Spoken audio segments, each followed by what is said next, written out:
l'enseignement de la musique, c'est très spécifique. Ça n'est pas un enseignement formaté, qui est ex cathedra, qui une bonne fois pour toutes, on va dire les mêmes choses. On doit s'adapter immédiatement, et c'est le cas en particulier ici, à la personne qui joue, donc à son jeu, essayer de l'aider au maximum. Tout de suite, je n'ai aucune notion de qui je vais écouter, je sais plus ou moins leur niveau, mais c'est tout, je ne les ai jamais rencontrés, jamais entendus. Et en plus, la durée de ces cours est très très spéciale puisque c'est seulement une demi-heure. Or, si on veut approfondir un peu ce travail, c'est sûr qu'une demi-heure, ça passe vraiment, c'est rien. Donc, surtout pour quelqu'un comme moi, j'aime bien fouiller les choses. Mais donc, c'est un exercice un peu particulier ici. Mais néanmoins, je pense que ce qui compte, c'est de leur être utile et que peut-être ils arrivent, pour peu qu'ils aient l'attention et la rapidité de réaction suffisante, d'assimilation, ça dépend évidemment des étudiants parfois, et bien même en une demi-heure, je pense qu'ils peuvent arriver à faire un peu, à glaner des choses qui peuvent les aider, auxquelles ils peuvent repenser ensuite.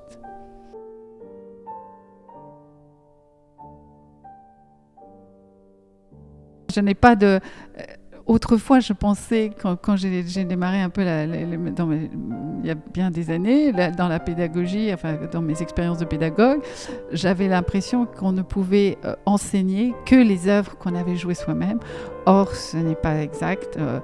Évidemment, il est préférable d'en avoir une notion déjà, d'avoir déjà entendu les œuvres, mais de toute façon, même à partir de la partition elle-même, à travers notre propre expérience d'interprète, nous pouvons toujours trouver des choses à dire, et quelquefois même, il peut arriver qu'une certaine fraîcheur d'écoute, même justement des choses que nous n'avons pas jouées nous-mêmes, que nous puissions en parler de façon très constructive à des jeunes musiciens qui ont vécu ces œuvres, les ont travaillées à fond. Souvent, on s'aperçoit quand on travaille beaucoup une pièce, et notamment des étudiants, mais même soi-même, on a tendance à tracer un certain sillon, et parfois il est bon, mais parfois ça devient un peu une ornière, et il est bon d'être mis un peu à côté, si vous voulez, pour essayer de prendre une sorte de distance et d'avoir un autre œil sur le paysage.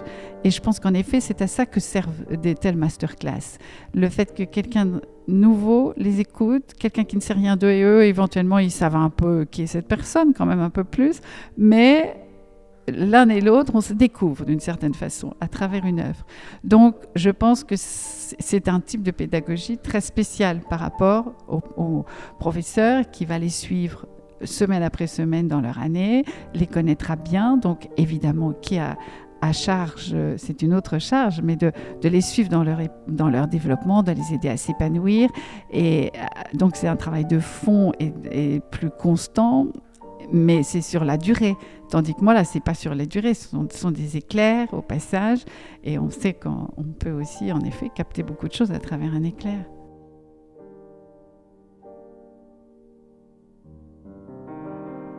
C'est cadeau pour ces jeunes étudiants qui ne pourraient pas forcément se permettre cette échappée. Ils n'habitent pas le lieu de la masterclass en question, nécessairement, puisqu'ils viennent de différentes villes de France. Et en plus, ils s'entendent entre eux. Il y a une imprégnation pendant presque 24 heures, si vous voulez, d'une personnalité de leur instrument, donc une pianiste en l'occurrence, ça va être dense, ça va être condensé, et oui, je pense que pour eux, c'est quelque chose de très précieux parce que, évidemment, ce sont comme des graines qu'on lance sur le terrain. C'est à eux aussi après de cultiver l'affaire et de faire germer tout ça et d'y repenser, de réfléchir. Mais je pense en effet que c'est une très, très, très belle initiative. Oui. De toute façon, tout ce qui encourage l'approfondissement d'une œuvre et la beauté de la musique, nous, on a la chance de vivre au quotidien avec la beauté quand on est dans la musique. Mais pour cette jeune génération, moi, je sais à quel point ça peut vous accompagner et vous nourrir toute une vie. Mais je trouve que, en particulier dans le monde présent, Dieu sait, on en a plus que jamais besoin d'avoir ça présent dans son bagage de vie. Et dans cette transmission, pour moi, c'est aussi riche et gratifiant parce que ça donne un sens aussi à mon travail rétrospectivement. De pouvoir le partager, le donner, ça ne veut pas dire que je ne suis pas dans la position du professeur qui va dire il faut jouer comme ça. On est en quête d'une justesse plus que d'une vérité. Il n'y a pas de vérité absolue dans la musique puisque c'est du temps comme nous. Donc les œuvres il y a une infinité d'approches possibles, mais il faut les aider à trouver eux-mêmes ensuite leur propre approche, mais à partir évidemment du texte lui-même et puis certains mots aussi, puisque je travaille, quand j'enseigne, j'utilise beaucoup de métaphores et il me semble que certaines images peuvent déclencher dans leur esprit aussi leur propre imagination et à eux de trouver leur chemin. Au bout du compte, c'est toujours comme ça que ça doit se terminer, que chacun doit trouver sa voie là-dedans. Il n'y a pas de parcours fléché, déterminé, seul et unique. C'est vraiment une quête de toute la vie.